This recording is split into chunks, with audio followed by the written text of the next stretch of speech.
నేను 5 డేస్ కోసం వైజాగ్ వెళ్తున్నాను. ఈ పిల్ల పకోడీ గాళ్ళకి చెప్తే పట్టించుకోవట్లేదు. రేయ్ అన్న ఊరు వెళ్తున్నాడు రా. రేయ్ పిల్ల పకోడీ. ఈ 5 డేస్ ఈ పిల్ల పకోడీ గాళ్ళకి ఇచ్చేసాను ఇల్లు. వీళ్ళకి ఒక కేర్ టేకర్ని కూడా పెట్టాను పాపం చూసుకోమని. దెయ్యం పెట్టినట్టు పెట్టామంటారా కళ్ళు.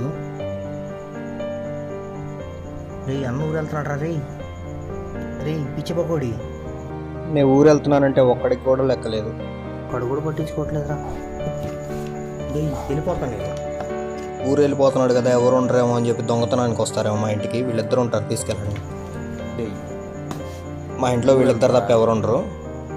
మీరు తీసుకెళ్ళడానికి కూడా ఏముండదు. మీ ఇష్టం, వస్తానంటే వచ్చి తీసుకెళ్ళిపోండి. ఇల్లు ఎంత కంపైనా చేయండి కానీ కాళ్ళు చేతులు మాత్రం విరగొట్టుకోవద్దు. అర్థమైందా? మీకు అర్థం కాదు. పిచ్చినా ఎలా